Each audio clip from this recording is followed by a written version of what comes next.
नमस्कार, मैं हूं अंजलि इस्टवाल और एक बार फिर से हाजिर हूं बस इसी दुआ के साथ कि फिट रहे इंडिया। क्या आपका बच्चा किसी भी काम में ज्यादा देर तक ध्यान नहीं लगा पाता है, फोकस नहीं कर पाता है, कहीं शांति से जरा भी देर तक नहीं बैठ पाता है? अगर ऐसा है तो वो बस चंचल नहीं है, हो सकता है कि उसे ADHD हो। ADHD बेसिकली एक मानसिक रोग है, व्यवहारिक रोग है एक, और इसमें बायोलॉजिकल ब्रेन फंक्शंस का भी काफ़ी योगदान है। तो ये एक जटिल रोग बन जाता है, कॉम्प्लेक्स डिसऑर्डर बन जाता है। यूजुअली बच्चों में देखने में आता है और यूजुअली 3 से 5% बच्चे इसका शिकार होते हैं 100 में से। ज़्यादातर बच्चों में 12 से 18 साल की उम्र के बीच ये लगभग ठीक होने लगता है, पर 1/3 बच्चों में ये एडल्टहुड में भी चला जाता है। जैसे देखें इसका नाम, attention deficit hyperactivity disorder.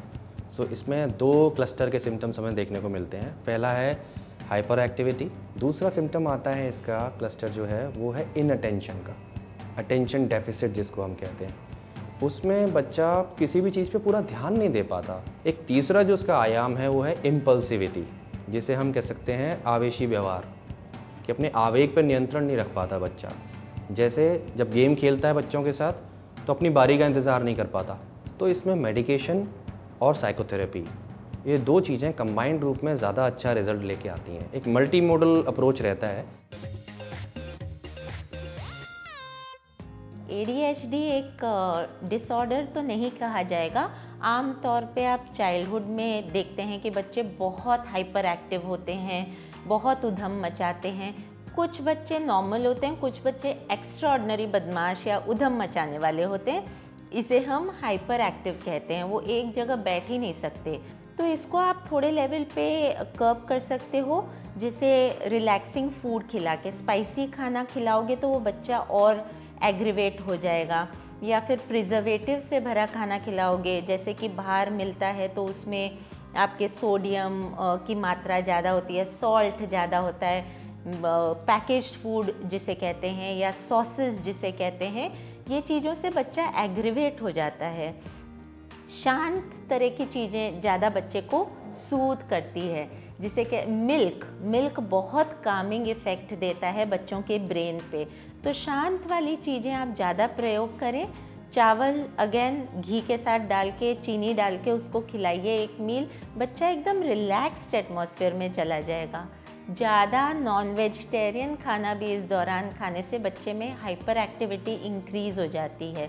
Ice cream भी खिला सकते हैं जो कि मिल्क से ही बना है, जिसमें कामिंग इफ़ेक्ट होता है। रूह अफ़ज़ा दूध में मिला के दो, जो पेट को भी शांत करता है। आंवले का जूस भी अच्छा एक उपाय है, जिससे आपके नर्व्स शांत रहेंगे और आपकी बॉडी और आपके माइंड का कोऑर्डिनेशन ठीक बना रहेगा। फिट रहे इंडिया में अब वक्त है योग का। हमारी योगा एक्सपर्ट सिखा रही है ब्रिज पोज का एक नया रूप। नमस्कार, आज हम ब्रिज पोज की वेरिएशन देखेंगे और इस पोस्चर से हम ये भी देखेंगे कि हमें क्या क्या फ़ायदे हैं।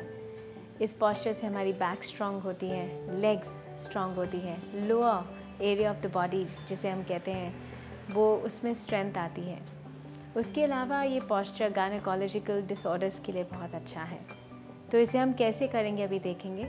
और इसमें मैं आपको जो पोस्चर दिखाऊंगी, आपने एक चीज़ का ध्यान रखना है, अगर आपको नेक में कोई इंजरी है तो आप इस पोस्चर में जब आएंगे तो आप अपनी नेक अंदर रखेंगे, बाहर नहीं रखेंगे। तो सबसे पहले हम अपने इस पोस्चर में आएंगे, लेग्स सीधी रखते हुए अपने टोज़ को थोड़ा फ्लेक्स करें अंदर की तरफ। यहाँ पर एक सांस लेंगे, इनहेल और एक्सहेल करेंगे। इसके बाद हम अपनी लेग्स बेंड करेंगे और नीज़ को हिप विड्थ अपार्ट रखेंगे। हाथ हमारे हिप से थोड़े से पीछे आएंगे। यहाँ पे आपने अपनी बॉडी को लिफ्ट करना है। इनहेल करते हुए आप अपनी हिप्स उठाएंगे और यहाँ पे आके आप अपनी जो नेक है उसको स्ट्रेट लाइन में रखेंगे ऐसे। कुछ देर यहाँ पे होल्ड करेंगे। अगर आपको नेक इंजरीज हैं, चिन को अंदर रखिए और फिर धीरे धीरे एक्सेल करते हुए वापस सिटिंग पोस्चर में आ जाइए।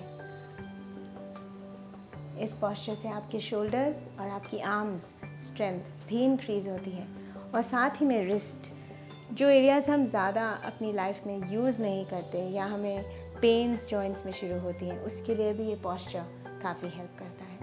आज के लिए इतना ही। Thank you. अगर आपके घर पर खारा पानी आता है और उसकी वजह से आपकी त्वचा और आपके बालों पर असर पड़ रहा है, तो हम आपको बताने वाले हैं कि किस तरह से आप हार्ड वाटर को सॉफ्ट वाटर में बदल सकती हैं।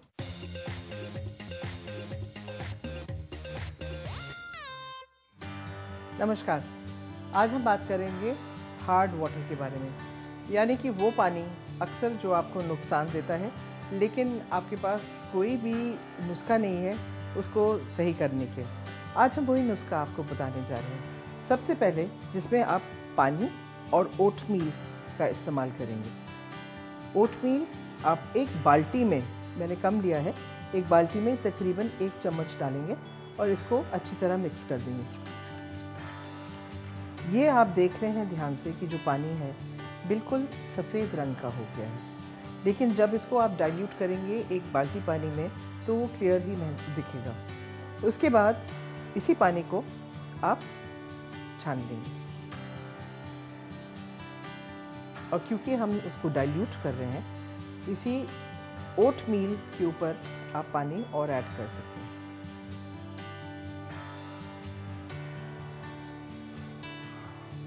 ये पानी आप अच्छी तरह मिक्स कर लें और इसी पानी से आप नहाएंगे, इसी पानी से आप अपने बाल धोएंगे और इसी पानी को आप अपनी त्वचा को धोने के इस्तेमाल में लाएंगे। इसके अलावा सिरका जो है वो बहुत अच्छी चीज़ है जिससे पानी जो है सॉफ्टन हो जाता है। एक बाल्टी पानी में आप कम से कम 3 या 4 चम्मच सिरका डाल सकते हैं और इसको आप मिक्स कर लीजिए। सिरका वाला जो पानी है उसी से अगर आप नहाएंगे और बाल धोएंगे तो आप देखेंगे कि जो हार्डनिंग इफ़ेक्ट्स हैं वाटर के वो कम हो जाते हैं।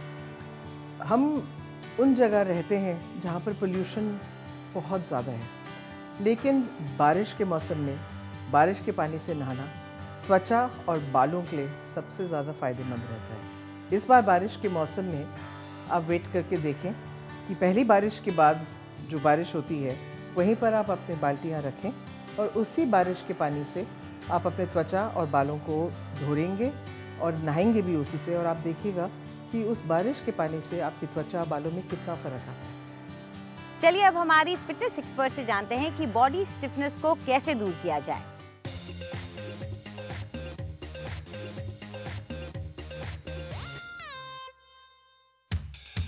क्या आप उनमें से हैं जो सुबह उठते हैं लेकिन फ्रेश फील नहीं करते क्योंकि आपकी बॉडी में स्टिफनेस है? तो आइए मेरे साथ कुछ स्ट्रेचेस सीखते हैं ताकि हम ये स्टिफनेस भगा सकें और दिन को अच्छे से फेस कर सकें। इस तरह से मैट पे आ जाइए और एक लेग को दूसरे लेग के ऊपर रखिए।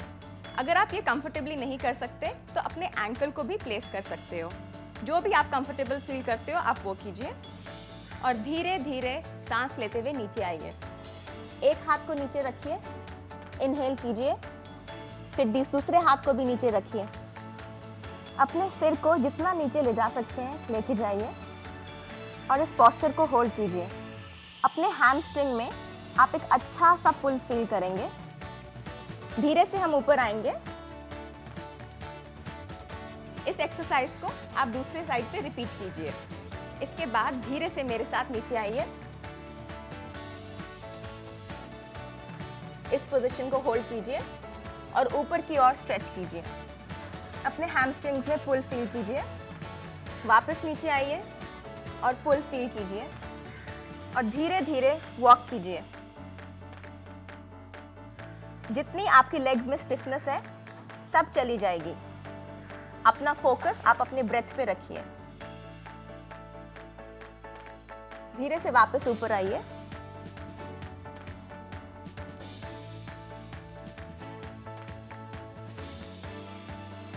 इन दोनों स्ट्रेचेस से आप एक्सपीरियंस करेंगे कि आपके हैमस्ट्रिंग्स खुल गए हैं और आपकी लेग्स में जो स्टिफनेस थी वो चली गई है।